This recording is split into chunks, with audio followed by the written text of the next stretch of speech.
Check bouncing கேஸை பொறுத்த வரைக்கும் அக்யூஸ்டு ஃபஸ்ட்டு வாய்தாலாம் அப்பியர் ஆனவுடனே நீங்கள் ஷூரிட்டி ப்ரொடியூஸ் பண்ணுங்கள் அப்படின்னு சொல்கிறாங்க. கொஞ்சம் எதனால் அந்த கோர்ட்டு இது மாதிரி ஷூரிட்டிஸ் ப்ரொடியூஸ் பண்ண சொல்கிறாங்க. இப்போ கூட இந்த ஷூரிட்டிஸ் ப்ரொடியூஸ் பண்ணி ஷூரிட்டிஸ் கையெழுத்து போட்டதுக்கப்புறம் சப்போஸ் அப்ஸ்காண்ட் ஆகிட்டா என்ன மாதிரி பிரச்சனைகள் ஷூரிட்டிக்கு வரும், அவங்களுடைய லைபிலிட்டி என்ன, அவங்களுடைய பொறுப்பு என்ன,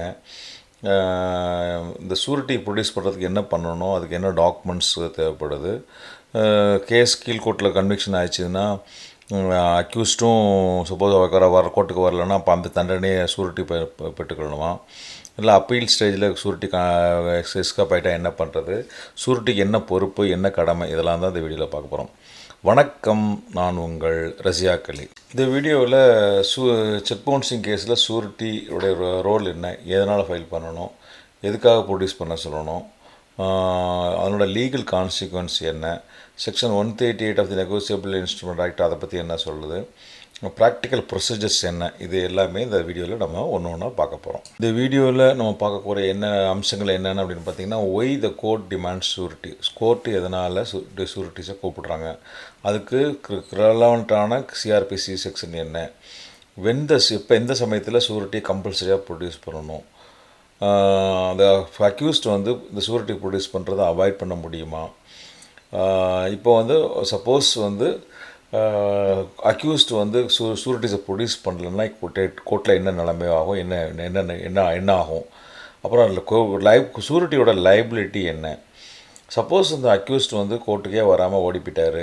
அப்ஸ்காண்ட் ஆகிட்டார், அப்போ ஷூரிட்டிஸோட நிலைமை என்ன, அப்புறம் ஷூரிட்டியை கோர்ட்டு பனிஷ் பண்ண முடியுமா, என்ன மாதிரி பிரச்சனைகள் அவருக்கு ஏற்படும், என்ன மாதிரி பனிஷ்மெண்ட்டு வரும், இல்லை என்ன மாதிரி நெருக்கடிகள் வரும், இப்போ ஷூரிட்டிஸே ஒரு அக்யூஸ்டால் ப்ரொடியூஸ் பண்ண முடியல, அந்த மாதிரி சமயத்தில் என்ன பண்ணுறது, இது எல்லாம் தான் இந்த வீடியோவில் நம்ம ஒன்று ஒன்றா பார்க்க போகிறோம்.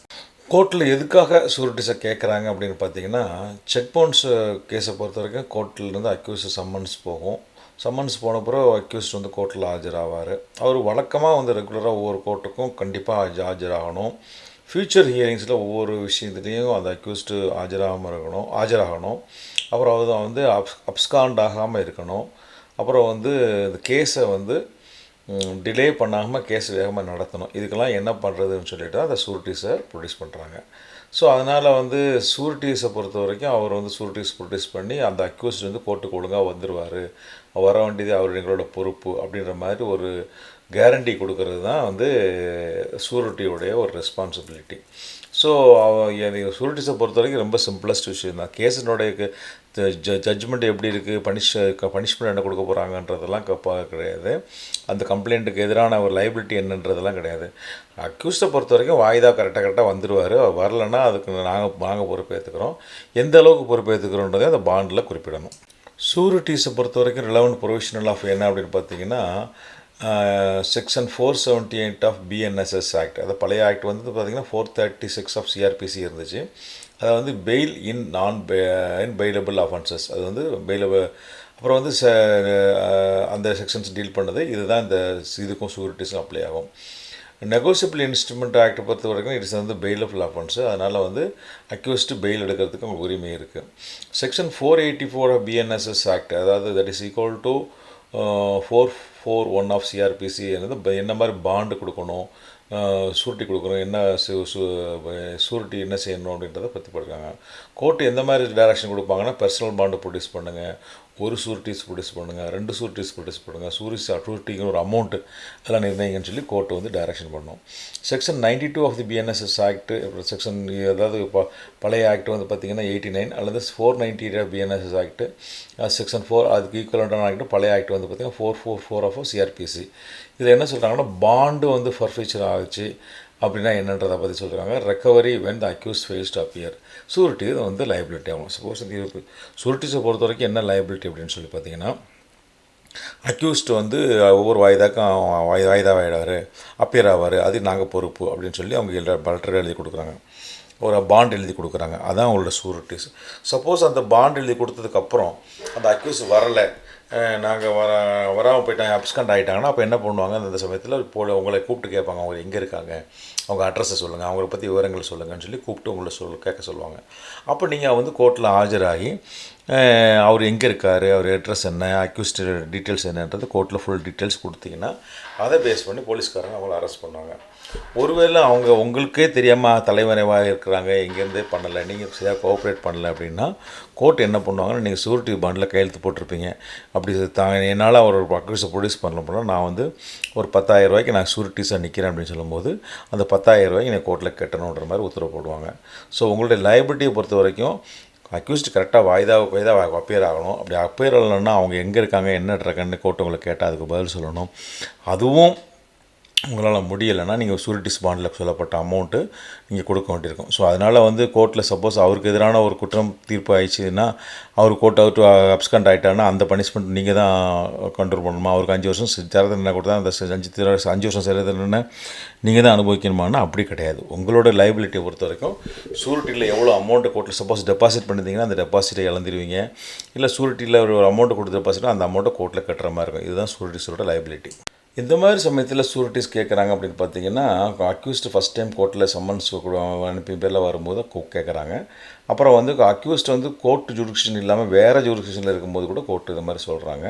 அப்புறம் வந்து செக் அமௌண்ட்டு ஹையாக இருந்தாலும் அதே மாதிரி ஷூரிட்டிஸ் ப்ரொடியூஸ் பண்ண சொல்கிறாங்க. அப்புறம் வந்து அக்யூஸ்ட் அடிக்கடி ஓடி போயிறாரு, டிலே பண்ணுறாருனாலும் அப்பவும் ஷூரிட்டிஸ் கேட்பாங்க.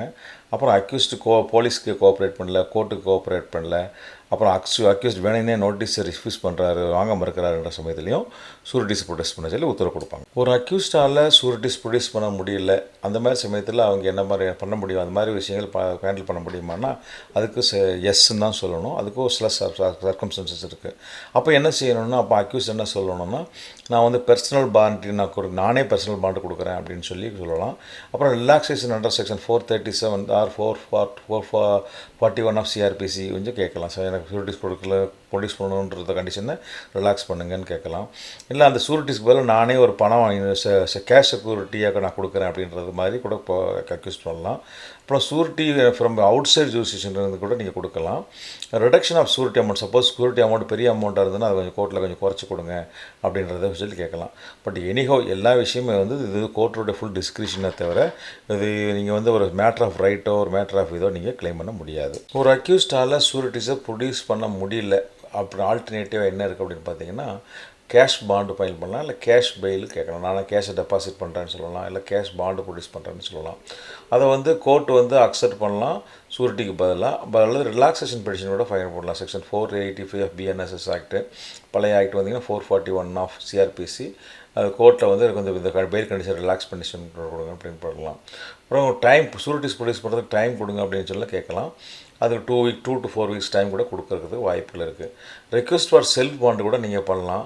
அப்புறம் வந்து side financial difficulty or lack of development, எனக்கு சொந்தக்காரங்களே இல்லை, எனக்கு ஃபைனான்ஷியல் டிஃபிகல்ட்டி இருக்குது, அதனால் எனக்கு வந்து செல்ஃப் பாண்டு கொடுங்க அப்படின்னு சொல்லி கூட கோர்ட்டில் ப்ரே பண்ணலாம். கோர்ட்டோட டிஸ்கிரிஷனை பொறுத்த வரைக்கும் டிஸ்கிரிஷனில் அலோவ் பண்ணாலும் அலோவ் பண்ணுவாங்க. அது கோர்ட்டு முடியலைன்னா கூட டிஸ்மிஸ் பண்ணிடுவோம். ஏற்கனவே சொன்னபடி ஷூரிட்டியோட லைபிலிட்டி என்ன அப்படின்னு பார்த்தீங்கன்னா, surety guarantee that accused will appear when record. So surety என்ன பண்ணுறாரு, நான் கோர்ட்டுக்கு அக்யூஸ்ட் வந்துடுவார் அப்படின்ட்டு கேரண்டி பண்ணுறாரு. Surety does not guarantee payment of cheque amount, repayment of loan, conviction related consequences. So surety வந்து அவருக்கு வந்து செக் அமௌண்ட் நான் கொடுக்குறேன்ற மாதிரி ஷூரிட்டிக்கு பதில் பொறுப்பாக மாட்டார். ஏதாவது அக்யூஸ்ட் கடன் வாங்கியிருந்தால் அந்த கடனை வந்து இவர் தான் கொடுக்கணுன்ற மாதிரி பொறுப்பு ஆக மாட்டார். ஓரளவு அக்யூஸ்டுக்கு வந்து ஒரு பனிஷ்மெண்ட் கொடுத்தாங்கன்னா அந்த பனிஷ்மெண்ட்டை அவர் அனுபவிக்கலாம், நான் தான் அனுபவிக்கணும் அப்படின்ற மாதிரி கூட வராது. ஷூரிட்டி வந்து is responsible only for accused attendance. Surety வந்து அக்யூஸ்டு கோர்ட்டுக்கு வர வைக்கணும், வரத்துக்கு நீங்கள் என்ன ஹெல்ப் பண்ணணும், விவரங்களை கொடுக்கறது, இல்லைன்னா அது பாண்டில் சொல்லப்பட்ட அமௌண்ட்டை கொடுக்குறது, இவ்வளோ தான் ஷூரிட்டியோட லைபிலிட்டி. ஒருத்தர் ஷூரிட்டி கொடுக்குறாரு, அப்போ அக்யூஸ்ட் வந்து கோர்ட்டுக்கு வரல அப்படின்னா என்ன பண்ணுவாங்க அப்படின்னு சொல்லி பார்த்தீங்கன்னா, அக்யூஸ்ட்டை பொறுத்த வரைக்கும் நான் பெயிலபிள் வாரண்ட் இஷ்யூ பண்ணுவாங்க. அவருக்கு ஏற்கனவே பெயில் கொடுத்த அந்த பெயிலை கேன்சல் பண்ணுவாங்க. அவர் அக்யூஸ்டு வந்து பர்சனலாக ஒரு பாண்டு கொடுத்துருந்தாங்கன்னா அந்த பாண்டு வந்து ஒரு ஃபோர்ஃபிட் ஆகிடும். அப்புறம் வந்து அவர் வந்து அப்போ அக்யூஸ்டை வந்து அரெஸ்ட் பண்ணுறதுக்கு வாய்ப்புகள் இருக்குது. இதே மாதிரி ஷூரிட்டிஸை பொறுத்த வரைக்கும் பார்த்தீங்கன்னா ஷூரிட்டி பாண்ட் அமௌண்ட்டை வந்து இப்போ ஷூரிட்டி ஏதாவது பாண்டு கொடுத்துருந்தாங்கன்னா அந்த பாண்ட் அமௌண்ட்டு ஃபோர்ஃபைட் ஆகிடும். அப்புறம் வந்து கோர்ட்டு ஏதாவது அமௌண்ட் இப்போ ஃபைன் ஏதாவது கொஞ்சம் போஸ்ட் பண்ணியிருக்காங்க ஷூரிட்டி மேலேயோ இல்லை அக்யூஸ் மேலேனா அந்த ஃபைனை ரெக்கவர் பண்ணுறதுக்கு வாய்ப்பு இருக்குது. அப்புறம் வந்து இந்த ப்ரொசீடிங்ஸ் அண்டர் 446 அதாவது 446 படி அதாவது சிஆர்பிசி அதாவது புது ஆக்டை பொறுத்த வரைக்கும் 491 பிஎன்எஸ் ஆக்டில் வந்து ப்ரொசீடிங்ஸ் ஸ்டாப் எடுக்கிறதுக்கு வாய்ப்பு இருக்குது. பட் ஷூரிட்டியை வந்து ஜெயிலெலாம் தூக்கி போட மாட்டாங்க. இது மாதிரி ப்ரொசீடிங்ஸ் ஆச்சுன்னா அந்த கேஸ் வந்து ட்ரையல் வந்து அனாவசியமாக இழுத்துக்கிட்டு போகிற மாதிரி வாய்ப்பு இருக்குது. ஷூரிட்டி ஜெயிலுக்கு போவாரா? Can surety go to jail அப்படின்னு கேட்டிங்கன்னா கண்டிப்பாக இல்லை. Surety cannot be imprisoned for offense committed by the accused பண்ண குற்றத்துக்காக ஷூரிட்டிஸை வந்து ஜெயிலில் தூக்கி போட முடியாது.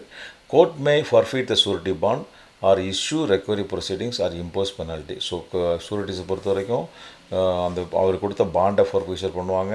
அதில் அவர்கிட்டருந்து அவருடைய பணத்தை ஃபைனோ அமௌண்ட்டோ ஷூரிட்டி பாண்டோ இருந்தால் அதை வசூல் பண்ணுவாங்க. அவருக்குன்னு ஏதாவது பனிஷ்மெண்ட் பெனால்ட்டி ஏதாவது ஃபைனோ ஏதாவது போடுறதுக்கு வாய்ப்புகள் இருக்குது. ஆனால் எந்த காரணத்தினாலையும் அக்யூஸ்டு வந்து ஷூரிட்டிஸை வந்து ஜெயிலில் போடுறதோ இம்ப்ரிசன்மெண்ட் பண்ணுறதோ இருக்கிறதுக்கு வாய்ப்பே இல்லை. அக்யூஸை ஷூரிட்டிஸை பொறுத்தவரை எந்த ஒரு சூழ்நிலையும் ஜெயிலுக்கு போக வேண்டிய அவசியம் இருக்காது. இப்போ இம்ப்ரிசன்மெண்ட்டும் கொடுக்கறதுக்கு சிறை தண்டனை கொடுக்கறதுக்கு வாய்ப்பு கிடையாது.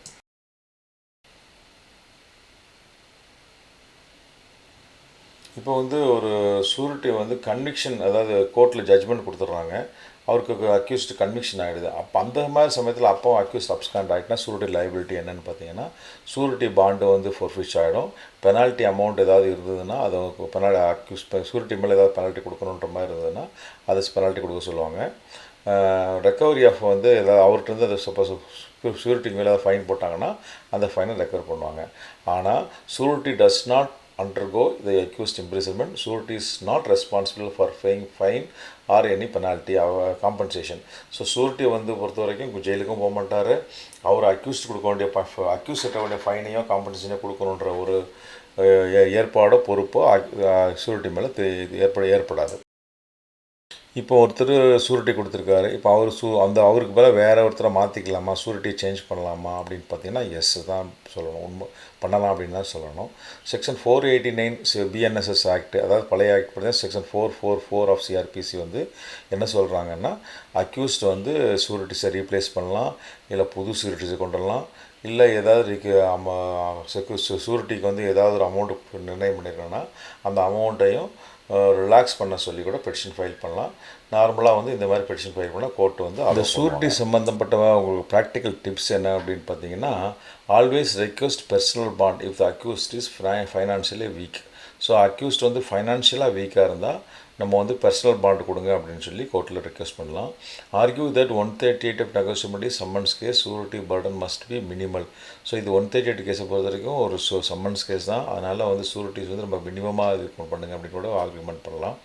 இப்போ கோர்ட்டு வந்து இன்சிஸ்ட் பண்ணாங்கன்னா ஒரு லோயஸ்ட் அமௌண்ட்டு அல்லது லோக்கல் ஷூரிட்டியோ கொடுக்க முடியாது அப்படின்றத நீங்கள் கோர்ட்டில் இன்சிஸ்ட் பண்ணி சொல்லலாம்.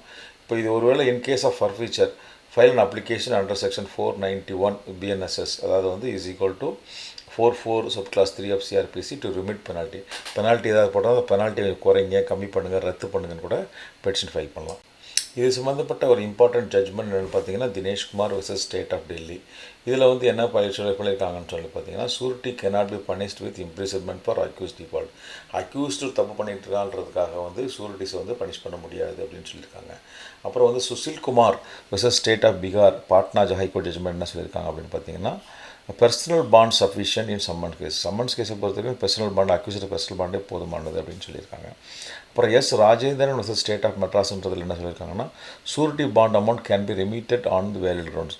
ஸோ ஷூரிட்டி ஒரு அமௌண்ட்டை கொடுக்கணும் அப்படின்ற மாதிரி போட்டுக்கிறது வந்து ஒரு ஜெனுவான ரீசன் கொடுத்துன்னா அதை வந்து ரத்து பண்ணலாம். உதாரணத்துக்கு அக்யூஸ்ட் அப்ஸ்காண்ட் ஆகிட்டார், அவரால் ஷூரிட்டி வந்து பணம் கட்டணும் அப்படின்றதுனா அதை ரெமிட் பண்ணுறதுக்கு அக்யூஸ்ட்டை பற்றி டீட்டெயில்ஸ்லாம் நான் கோர்ட்டில் சப்மிட் பண்ணியிருக்கேன், போலீஸுக்கு சப்மிட் பண்ணியிருக்கேன், அக்யூஸை பிடிக்கிறதுக்கு உண்டான எல்லா கோஆப்ரேஷன் பண்ணியிருக்கேன்ற சொல்லி அதை அந்த நீங்கள் கட்ட வேண்டிய அமௌண்ட்டை ரத்து பண்ணுறதுக்கு பெட்டிஷன் ஃபைல் பண்ணலாம். சுப்ரீம் கோர்ட்டை பொறுத்த வரைக்கும் டோலம் டூ லாட் Ram versus state of Haryana என்ன சொல்லியிருக்காங்கன்னா cancellation of bail or surety bond for ப்ரிஜர் பிரின்சிபல் எல்லாம் எப்படின்றத எக்ஸ்பிளைன் பண்ணியிருக்காங்க. இந்த வீடியோ நம்ம என்ன விஷயமாக கன்க்ளூட் பண்ணலான்னு பார்த்தீங்கன்னா, surety is required to ensure attendance of the accused. So surety எதுக்கு தேவைப்படுறாங்க? அக்யூஸ்ட் வந்து வாய்தா கரெக்டாக அப்பீர் ஆகணுன்ற ஒரே காரணத்துக்காக மட்டும்தான் தேவைப்படுறாங்களே தவிர வேறு ஒன்றும் கிடையாது. சூரிட்டியை ஜெயிலில் போட முடியாது. சூரிட்டிக்கு வந்து ஒரு லிமிட்டட் லைபிலிட்டி தான். அவர் வந்து எப்போ வேணால் சூரிட்டி மாற்றிக்கிறதா மாற்றிக்கலாம், ரீப்ளேஸ் பண்ணுறதா ரீப்ளேஸ் பண்ணிக்கலாம். Accused has multiple remedies. Accused பொறுத்த வரைக்கும் பல ரெமிடிஸ் இருக்குது.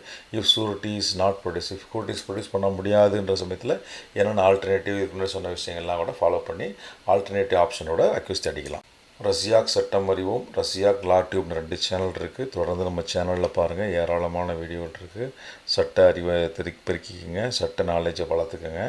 சட்டம் அறிவோம், நம் உரிமையை காப்போம், இதுதான் நம்மளுடைய தாரக மந்திரம்.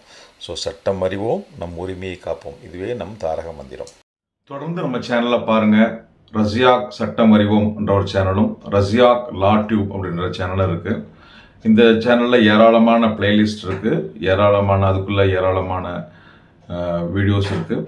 உங்களுக்கு சட்டம் சம்பந்தமாக எந்த சந்தேகமாக இருந்தாலும் நம்ம ரஷ்யாக் சட்டம் அறிவோம் அல்லது ரஷ்யாக் லா டியூப் அப்படின்னு டைப் பண்ணுங்கள். நம்ம சேனல் ஓப்பன் ஆகும். அதுக்குள்ளே உள்ள உங்களுக்கு சம்மந்தப்பட்ட பிளேலிஸ்ட்டை கிளிக் பண்ணுங்கள்.